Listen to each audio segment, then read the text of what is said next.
सुख शांति का प्यासा इंसान दुनिया के कोने कोने में शांति की तलाश करता है। मंदिर में जाकर भी आस रखता है, मस्जिद में नमाज पढ़ के आस रखता कि शांति मिल जाए। सत्संग में इसी उद्देश्य से मनुष्य जाता है कि शांति प्राप्त हो। ये सत्संग, कथा, भागवत, राम कथा, शिव कथा, पुराण कथा, प्रवचन, सबका उद्देश्य है अशांति चित्त को शांति में पहुंचाते हैं। कल शांति पर ही प्रवचन अधिक हुआ था। 2 प्रश्न अधूरे रह गए थे। एक प्रश्न जो श्रीमद् भगवत गीता से मैंने किया था। श्री कृष्ण भगवान से अर्जुन पूछते हैं, जीव को शांति कैसे मिले? घर घर में लोग अशांत रहते हैं, जिसमें महिलाएं बहुत ज्यादा अशांत। मैं बचपन में कई महिलाओं से कहते हुए सुना था, मेरे कलेजे में आग लगी हुई। तो मैं हंसी में बोलता था कि धुआं कहीं नहीं निकल रहा।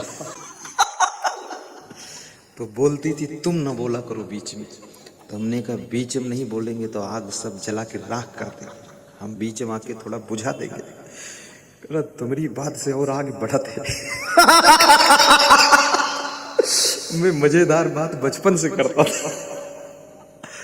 तो कितनी स्त्रियां अशांत होकर के कहती, हमको कुआं ताल लेना पड़ेगा। तो मैं बोल देता था, हैंडपंप में पानी आता है, कुआं ताले पानी क्या जरूरत? अरे बोले, हो बूढ़े खाए हैंडपंप में कहाँ बूढ़ी मिली। अशांत लोग मर जाना चाहते हैं। जो तादाद से ज्यादा अशांत हो जाते हैं, सीमा से ज्यादा दुखी होते हैं, उनके मन में आत्महत्या का भी भाव आता है। सुसाइड कमिट करने के भाव उठने लग जाते हैं कि इससे बेहतर है मर जाना। आज इस बात पर गौर करिए कि मनुष्य अशांत कहाँ से होता है। शांति मत ढूंढिए, आप इसका पता लगाइए कि आप अशांत कहाँ से। आप प्रायः अपने बेटे से अशांत होते हैं, आप अपनी पत्नी से अशांत होते हैं, आप अपने पति से अशांत होते हैं, आप अपनी बेटी से अशांत होते हैं, आप अपने घर के सदस्यों से सबसे ज्यादा अशांत होते हैं। अब ये अशांति के कारण है। आप अपने जीवन में झांक कर देखिए, हर व्यक्ति के जीवन में, हर व्यक्ति के आसपास में उससे लिंक जुड़ी हुई है, रिलेशनशिप या फैमिली मेंबर। आपके जीवन में एक दुष्ट व्यक्ति दुष्ट,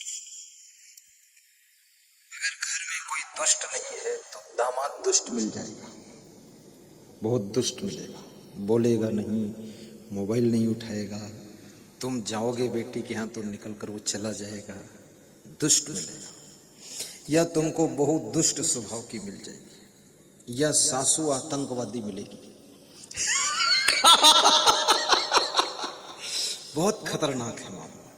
मैं इस बात को देखता हूं, एक ना एक दुष्ट व्यक्ति आपके साथ लगा रहेगा, उल्टा पल्टा काम करेगा, उल्टी पल्टी बातें करेगा।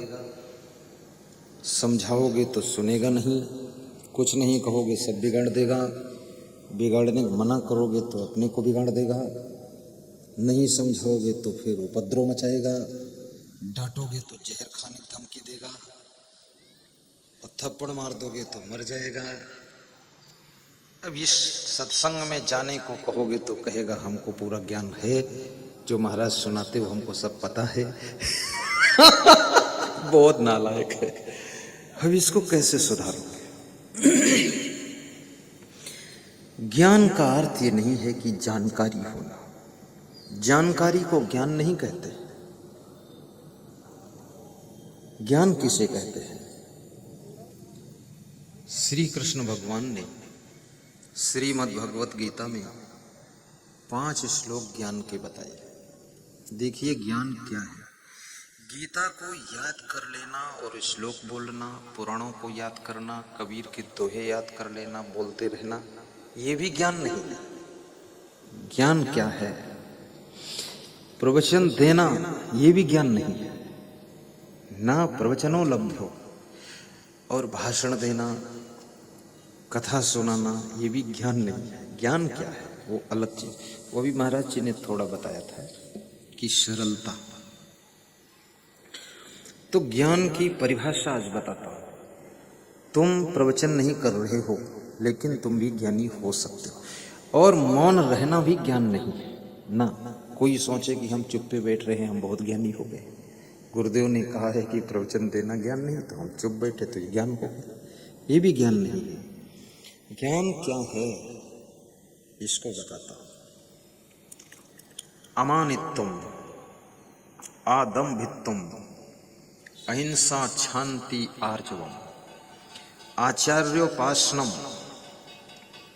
शौचम, स्थैर्यम, आत्म विनिग्रह, इंद्रियार्थेषु वैराग्यम, अनहंकारा एव च, जन्म मृत्यु जरा व्याधि दुख दोषानुदर्शनम, अशक्ति अनविश्वगा पुत्रदार ग्रहादिषु, नित्यं च समचित्तत्वम् इष्टाननिष्टोपपत्तिषु, मयि च अनन्य योगेन भक्ति अव्यभिचारिणी, विविक्त देशे व्युत्तम अर्ति जन संसदि, अध्यात्म ज्ञान नित्यत्वम तत्व ज्ञानार्थ दर्शनम, यतत् ज्ञानम इत प्रोक्तम अज्ञानम यत् अतः अन्यथा। थोड़ा सा इसका अर्थ बता देता हूं 2 मिनट में। ज्ञानी का लक्षण, इस व्यक्ति को ज्ञान हो गया है, इसकी पहचान क्या है? अमानित्वम। अमानित्वम अर्थात योग्य होते हुए भी, श्रेष्ठ होते हुए, पूज्य होते हुए भी, महान होते हुए भी सबके साथ में सरलता का व्यवहार करना, ये ज्ञानी का प्रथम लक्षण है। वो व्यक्ति ज्ञानी है। अमानित्वम, जिसको अभिमान नहीं है कि मैं बड़ा हूं, मैं योग्य हूं, है योग्य। दूसरे कहते हैं आप बहुत योग्य हो, पर वो उस चीज का अभिमान नहीं करता है। अमानित्वम, अदम्भित्वम, और जिसके पास में दंभ नहीं है, दंभाचरण, दिखावा। आज की तारीख में लोग दिखावा बहुत करते हैं। सड़क पर निकलते हैं तो ऐसा लगता है कोई इंद्र परी जा रही है, और पुरुष को देखो तो ऐसा लगता है वाह वाह, देवलोक से कोई आया है, सुंदर सलोना। दूसरों को दिखाने के लिए हंस हंस कर बात भी करते हैं, घर में जाकर फिर पूरी रगड़ी मचाते हैं। ये दंभ मत करो। दूसरा कोई देखे ना देखे, फालतू चीज देखने की इच्छा भी मत रखो, और अपने आप को दिखाने की भी इच्छा मत रखो। जिसको जरूरत होगी देख लेगा, उसके प्रयास में आप मत रहो। झंझट। आदम्भित्वम, अहिंसा, शांति, आर्जव, जो अहिंसा धर्म का पालन करता है, जीवों पर दया करता है, वो ज्ञानी है। जो ये मांस, मछली, अंडा, मुर्गा, बकरा, बकरी, कुतिया सब खाता है, ज्ञानी नहीं है, ज्ञान है नहीं उसको। जियो और जीने दो, स्वामी महावीर का उपदेश था, जियो और जीने दो। अहिंसा, शांति, आर्जव, और जिसके पास में क्षमा भाव है, गलती होने पर क्षमा मांग लेता है, दूसरों से गलती हो उन्हें क्षमा भी कर देता है, वो ज्ञानी है। हर घर में क्षमा भाव की आवश्यकता है। आप दिन भर में संकल्प कर लीजिए कि 3 बार मेरी पत्नी कोई गलती करेगी तो हम क्षमा कर देंगे, कुछ नहीं कहेंगे। 3 बार से ज्यादा वो करेगी भी नहीं, वो भी समझ जाएगी 3 बार तक क्षमा है, 3 बार कर देगी, 4थी बार धमी धमा है। 4थी बार समझाइए, 5वीं बार थोड़ा डांटिए, और डांटने से भी न सुधरे तो साइड लीजिए थोड़ा, बस अंतर्मुख हो जाइए। जिद्दी और हठी और क्रोधी, ये 3 स्वभाव जिसके हों उसे मूर्ख समझना चाहिए, और जो मूर्ख हो उसको समझाने के चक्कर में पड़ना भी नहीं चाहिए, वो समझेगा नहीं। ये 3 लक्षण मूर्ख के होते हैं। किसी बात पर वो जिद कर सकता है, किसी पॉइंट पर हट कर सकता है कि ऐसा ही होगा, और किसी बात के लिए क्रोध में बहुत आ जाएगा, विवेक नहीं करेगा और क्रोध कर देगा। और ये क्रोध, जिस व्यक्ति को क्रोध ज्यादा आता है उसके घर में न तो शांति रुकने वाली है और न तो लक्ष्मी की कृपा होगी। वहां क्रोधी लोगों को लक्ष्मी छोड़कर चल देती है। क्रोध बहुत बड़ा नुकसान करता है। कितने लोगों ने क्रोध में आकर के कुछ काम ही नहीं किया है, नाराज हो गए, सब काम बंद कर रखा, गुस्सा है, उनको कौन राजी करे, अपनी योग्यता का प्रयोग नहीं किया, थोड़ा नॉर्मल हुए साल भर में तो फिर कोई कुछ बोल दिया तो फिर नाराज हो गए। ऐसे उनके 20 वर्ष निकल गए क्रोधी दास के, कुछ हुआ ही नहीं। सहनशीलता के बिना अपनी योग्यताओं का प्रयोग तुम कर न सकोगे, और जब तक अपनी योग्यताओं का, क्षमताओं का प्रयोग मनुष्य नहीं करता है तब तक उसका संसार में कहीं कोई स्थान निर्धारित भी नहीं होता है। इसलिए योग्यताओं का प्रयोग कीजिए, सहनशीलता बनाकर।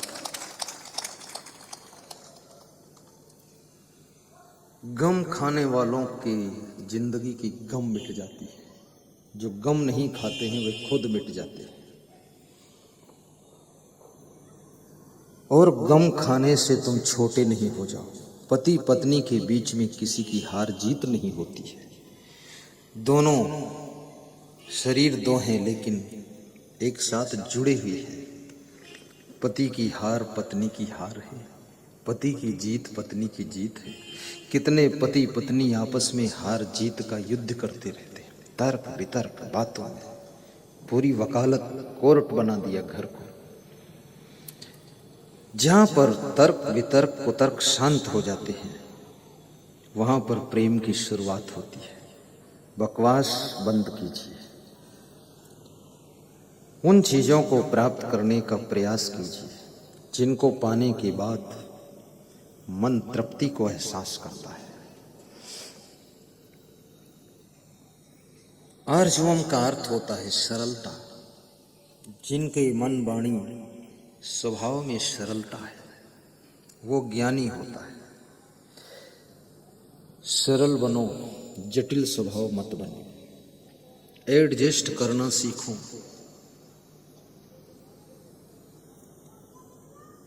आचार्य उपासनम, जो आचार्य पुरुषों की,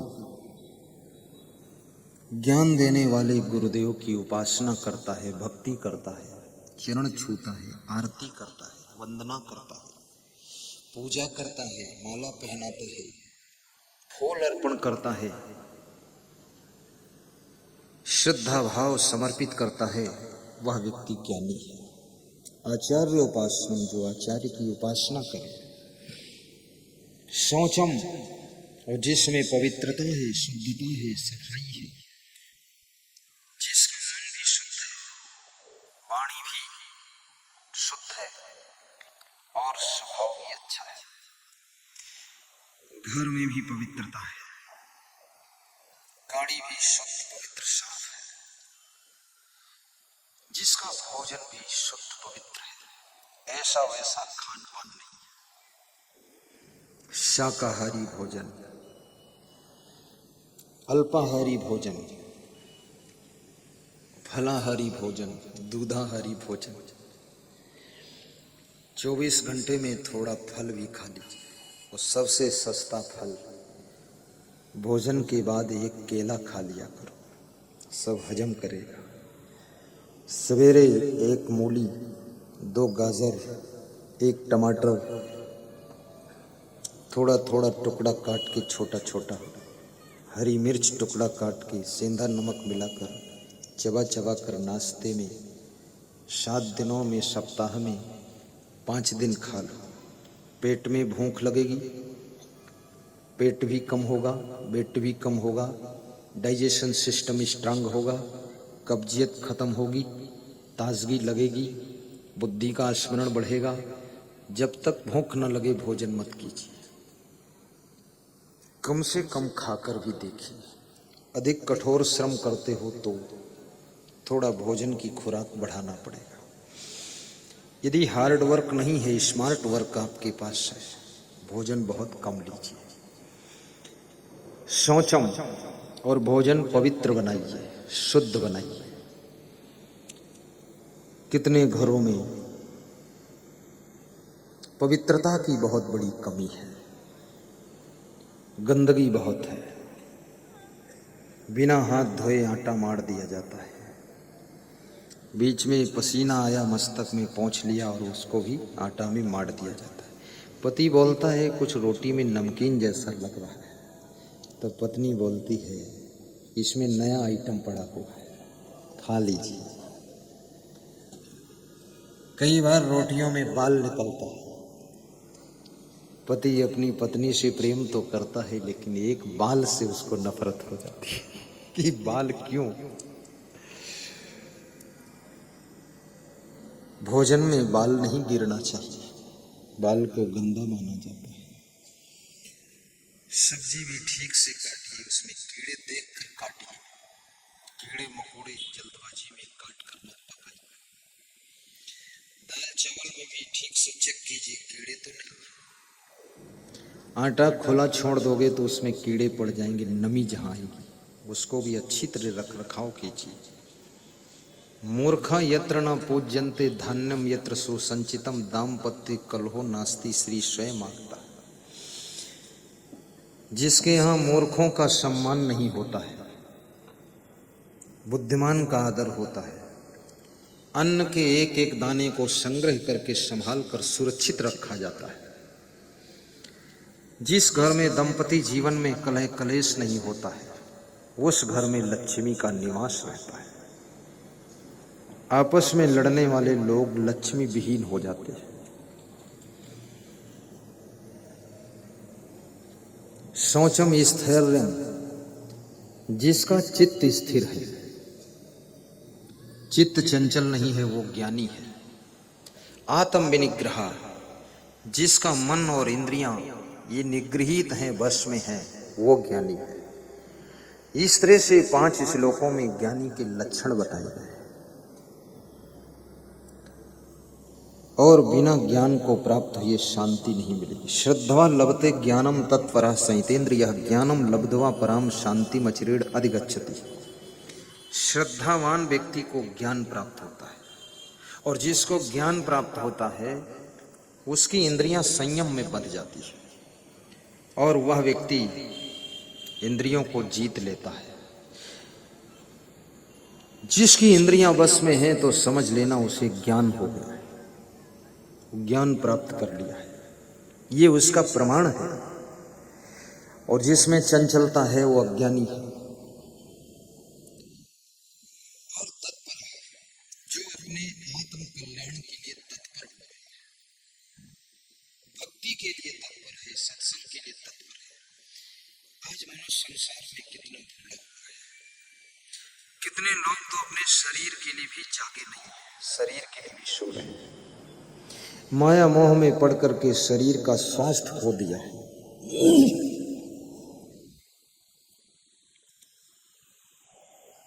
बहुत पिशाच की तरह दिन रात शरीर के स्वास्थ्य का ध्यान नहीं। 1 घंटे कम से कम शरीर को स्वस्थ रखने के लिए जो लोग बैठे रहते हैं, जिनके पास काम है उनका तो व्यायाम काम में ही हो जाता है। जिनके पास काम नहीं है मोटा, उनको फिर अलग से व्यायाम करना पड़ेगा, तब शरीर स्वस्थ रहेगा। और इस मन को संभालने के लिए भी समय निकालिए, थोड़ा सत्संग में भी जाइए। आज एक सज्जन बैठे थे हमारे पास में और कई लोग थे, तो कह रहे थे आपके प्रवचन से हमको फायदा हुआ है। हमने कहा क्या हुआ? बोले हमारी पत्नी आधा सुधर गई है। ऐसा बोल रहे थे। इसमें भी शायद बैठे हों। खैर डरे मत, मैं उनको खड़ा नहीं करूंगा क्योंकि इज्जत का सवाल है। पति पत्नी दोनों आए होंगे, अगर खड़ा कर दिया, नाम ले लिया, तो पत्नी फिर उनको जाकर घर में ठीक करेगी कि तुम हम सुधरे हैं तो क्या बदनामी करते रहोगे। सुधरे का मतलब है पहले बिगड़े थे तब तो सुधरे। कोई कहे हम बीड़ी पीना छोड़ देने का मतलब पहले पिए थे रहो तो सुधरना, ये प्रवचन, ये सत्संग, ये ज्ञान की बातें आपके स्वभाव को सुधारती, चरित्र को सुधारती। और जिसका स्वभाव सुधर जाता है, घर वही रहेगा, घर वाले वही रहेंगे, सामान वही, गाड़ी वही, साड़ी वही, लेकिन शांति मिलेगी आपको। स्वभाव का बहुत बड़ा प्रभाव होता है। देखिए, गौर कीजिए, आपके किस किस स्वभाव से आपको डिस्टर्ब हो रहा है। जिनके स्वभाव नहीं ठीक है उनकी उन्नति रुक जाती है, और जिनका चरित्र ठीक नहीं उनका विकास रुक जाता है। और जिनके स्वभाव अच्छे नहीं हैं उनके घर में अशांति ज्यादा रहती है।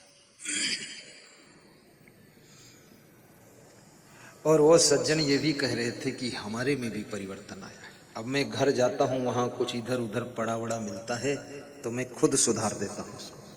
पहले उसी छोटी छोटी बात में उलझते थे।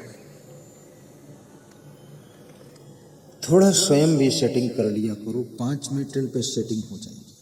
और ये भी याद रखना, तुम कितनी सेटिंग करो, तुम्हारे घर में कुछ सदस्य ऐसे हैं जो आपकी सेटिंग को दिन भर बिगाड़ते रहेंगे। तुम गुलदस्ता इधर रखोगे, उधर लगा दोगे, कहीं गिलास लुढ़क रहा। कितने घरों में, बड़े बड़े कीमती घर मैंने देखा, 50 लाख में घर बना है, 10 करोड़ में घर बना है, और घर में सामान सब बिखरा पड़ा है। कहीं गिलास लुढ़क रहा है, कहीं कुर्सी उल्टी पड़ी है, और उनके बेडरूम में देखो तो लगता है कि उसमें कोई जानवर सब रंगीन है उलझा पड़ा है। सब तकिया उल्ल उधर गिरी पड़ी है, और सब चादर वादर सब रौंदी है, और अस्त व्यस्त पूरा घर ध्वस्त, फिर भी लोग मस्त हैं। अब कितने लोगों का स्वभाव है चुस्त दुरुस्त, वो सोचते हैं सब सेटिंग से रहना चाहिए, लेकिन आपके अकेले की सेटिंग से कोई सेटिंग नहीं होगी। एक महात्मा बोल रहा था कि आश्रम के आंगन में हम एक ईंट डाल देते हैं आज, और जितना साधु आश्रम का है और जितना ये भगत है, ईंट से बच बच कर निकल जाएगा, और ईंट में पांव लड़ जाएगा, नाखून फूट जाएगा, खून निकलेगा, पर ईंट उठाकर कोई साइड में नहीं रखेगा। तो महात्मा बहुत मजे की बात कह रहा था। हमने कहा बहुत बड़ी बात है। लोगों के पास वह आंख नहीं है जिससे उनको कुछ ऐसा दिखाई भी दे। लोगों के पास में ऐसी बुद्धि और विवेक नहीं है जो ये बारीक चीजों पर ध्यान दे सके। और लक्ष्मी रूठ जाती है, जिसके घर में सब उलुल जुलुल होगा। देव ऋषि नारद, देवराज इंद्र सरोवर में स्नान करके बाहर निकलते हैं। वहां एक विमान उतरता है, पुराण की कथा है। विमान से कोई सुंदर देवी स्वरूपा मां निकल कर बाहर आती है। इंद्र जी कहते हैं नारद जाओ पूछो आप कौन है। नारद ने जाकर पूछा देवी तुम कौन हो। उस देवी ने कहा मैं रंभा हूं, मैं लक्ष्मी हूं, मैं घर की शोभा हूं। मैं जहां रहती हूं वहां धन धान्य पूर्ण रहता है, खुशहाली रहती है, रोज दिवाली रहती है। तो तुम अभी तक कहाँ रहती थी, यहाँ क्यों आई? अभी तक मैं दैत्यों के यहाँ रहती थी, तो अब कहाँ आ गई, क्यों आ गई, क्यों जा रही हो, कहाँ जाओगी? अब मैं कोई ऐसा स्थान ढूंढूंगी जो मेरे अनुकूल होगा। ये रंभा जी बोल रही, लक्ष्मी बोल रही, तो इंद्र जी आगे आगे बोले मेरे यहाँ रहो चल करके। इंद्र बहुत खिलाड़ी आदमी है, बात करना हुआ तो नारद को आगे कर दिया, जब देखा लक्ष्मी है तो खुद आगे हमारे यहाँ चलो। ऐसे ऐसे इंद्र आज भी रहते हैं, बहुत खिलाड़ी है। नारद जी ने पूछा दैत्यों के घर को छोड़कर तुम क्यों आई हो? नारद, तुम मुझको नहीं पहचान सके लेकिन मैंने आपको पहचान लिया है। तुम देव ऋषि नारद हो। तुम घूमते रहते हो गांव गांव में और सबको ज्ञान देते रहते हो, लेकिन नारद, दैत्यों के घर की जो स्त्रियां हैं वे जूठे हाथों से घी निकाल कर खाती, इसलिए मैंने उनका घर छोड़ दिया। उनके घर में वो झाड़ू नहीं लगाती है, गंदगी पड़ी रहती, इसलिए मैंने उनका घर छोड़। उनके घर में हंसिया, खुरपा, गिलास, थाली सब इधर उधर बिखरे पड़े रहते हैं सामान, इसलिए मैंने उनका घर छोड़ा है। उनके घर में पति लोग गालियां बहुत बकते हैं, इसलिए घर छोड़ दिया है। उनके घर में स्त्रियां 7 दिन स्नान नहीं करती हैं, उनके शरीर से बदबू आती है, इसलिए घर छोड़ी हो। उनके घर में शराब पीने लग गए हैं लोग, आपस में लड़ाई बहुत करते, इसलिए उनका घर छोड़ी हो। तो अब कहाँ रहोगी रंभा, लक्ष्मी जी? जहां मुझे अनुकूल वातावरण मिलेगा, सफाई शुद्धता होगी, जहां के लोग मृदुभाषी होंगे, जिस घर में जूठे हाथों से घी नहीं निकाला जाता होगा, जिस घर के लोग जोर जोर चिल्लाकर बात नहीं करते होंगे, जिस घर के लोग एक दूसरे का सम्मान करते हैं, जिनके द्वार पर अतिथि का आदर होता है, जो लोग भक्ति करते हैं, जो लोग आपस में राग द्वेष नहीं करते हैं, उनके घर में मैं रहूंगी। मुझे कोई रखना चाहता है तो अपने घर को ऐसा बनाए। तुम्हारे कितने रूप हैं लक्ष्मी जी? मेरा एक रूप है जिसको लोग धन लक्ष्मी कहते हैं, लेकिन मेरा दूसरा रूप है जिसे बहुत कम लोग जानते हैं, वो शांति रूपी लक्ष्मी भी मैं हूं। और इन लक्षणों को जो अपनाता है उसी के यहाँ मेरा निवास होता है। ये मैंने बहुत वर्ष पहले कहानी पढ़ी थी पुराणों में, वो आज आपको सुनाया हूं। लोग चाहते हैं लक्ष्मी जी सदा सहाय। अभी लक्ष्मी पूजा हुई है, लोग नोटों की गड्डियां निकाल निकाल कर रख कर पूजा करते हैं, सोना चांदी भी निकाल कर पूजा करते हैं। अरे असली लक्ष्मी को पहचानो। जिस घर में गृह लक्ष्मी का सम्मान होता है उस घर में धन लक्ष्मी भी टिकती है, और जिस घर में ये दोनों लक्ष्मी खुश रहती हैं वहीं पर शांति रूपी लक्ष्मी भी रहती है।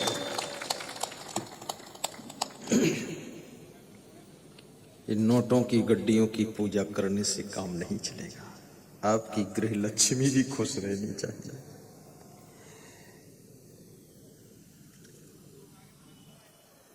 श्रद्धा लभते ज्ञानम तत्परा संयतेन्द्रिया, ज्ञानम लब्ध्वा पराम शांति मचिरेड अधिगच्छति।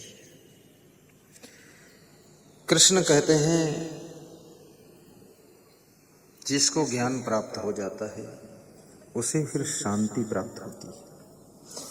आप अशांत हैं इसका मतलब अभी ज्ञान हुआ नहीं है, और फिर भी कहते हैं हमको सब ज्ञान है, मालूम है, जानते हैं।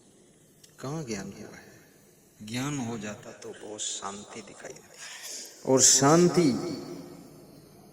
जिसके अंदर होती है वो व्यक्ति हमेशा दुख में, सुख में, हानि में, लाभ में, संयोग में, वियोग में, उतार में, चढ़ाव में, लेन देन में, हर कंडीशन, पोजीशन, सिचुएशन में वो प्रसन्न रहता है।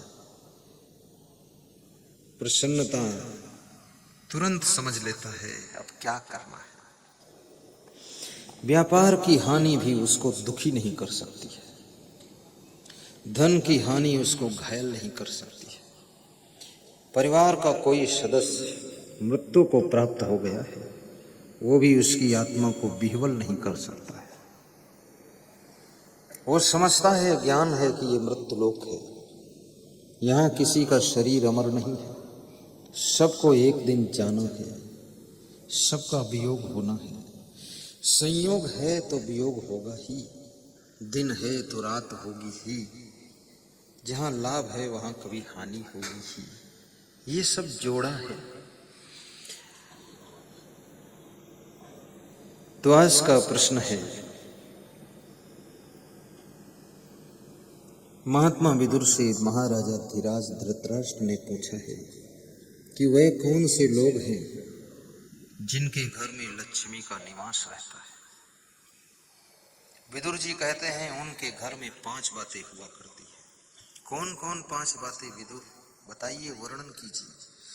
विदुर कहते हैं, राजन, वश्येन्द्रियम जितात्मानम धृतदंडम विकारिषु पायच्छ कारणम अत्यंत धीरम श्री निर्सेवते। ये 5 बातें। पहली बात ये है वश्येन्द्रियम, जिनकी इंद्रियां वश में रहती है, जो चंचल दास नहीं है, कंट्रोल में रहते हैं,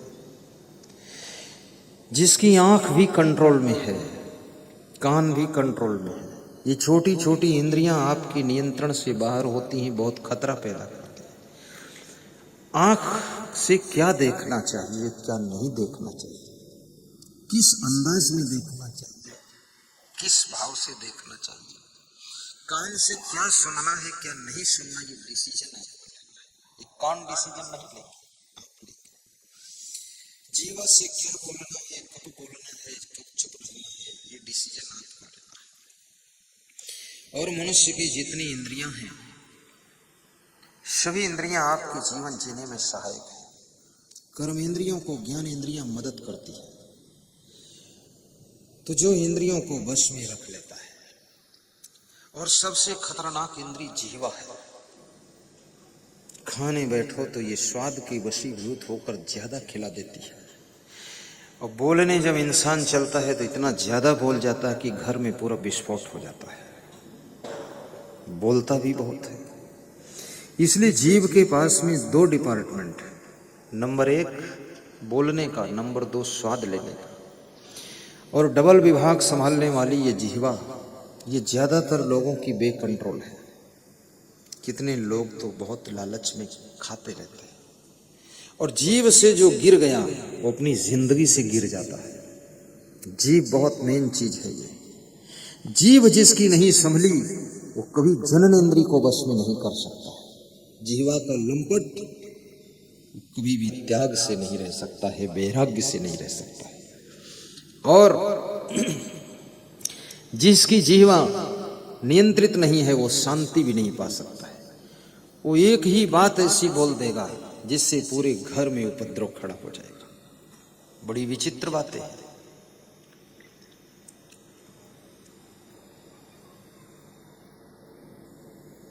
जीभ को संभालना ये बहुत बड़ी साधना है।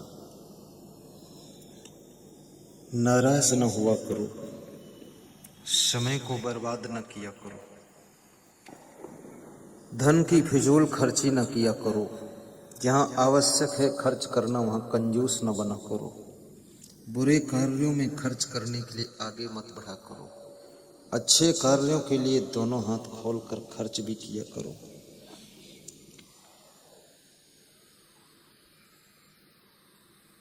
कोई आपको कुछ बोल भी दिया है, उसकी गांठ मत बांधा करो।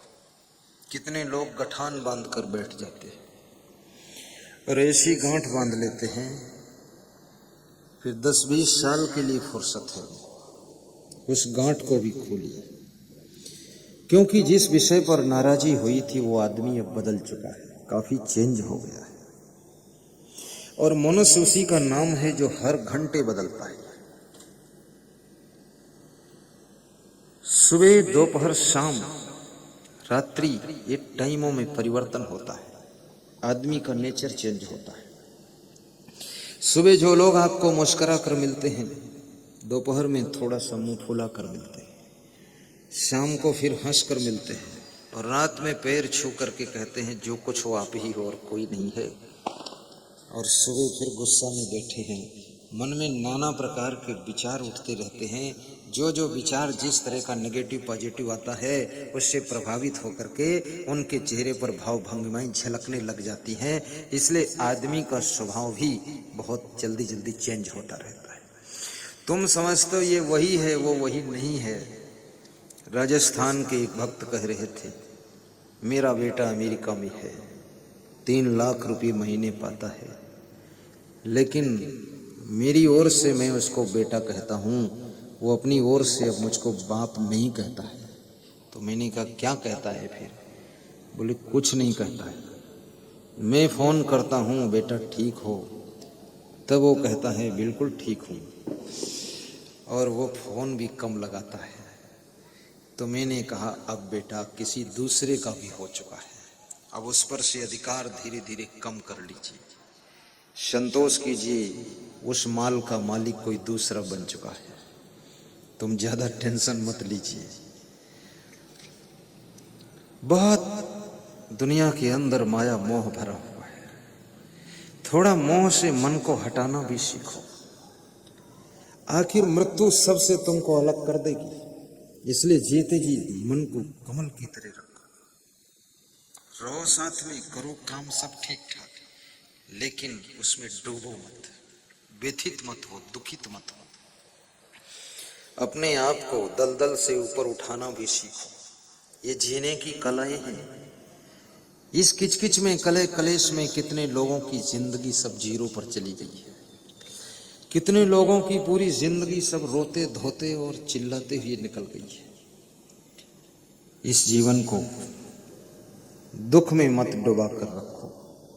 कांटों की गोद में जैसे गुलाब खिलता है, ऐसे चारों तरफ से दुख के कांटे उगे हों, उनके बीच में तुम्हारी जिंदगी का गुलाब खिलना चाहिए, और ऐसा गुलाब खिले कि सब गुलाबों से अच्छा गुलाब होना चाहिए।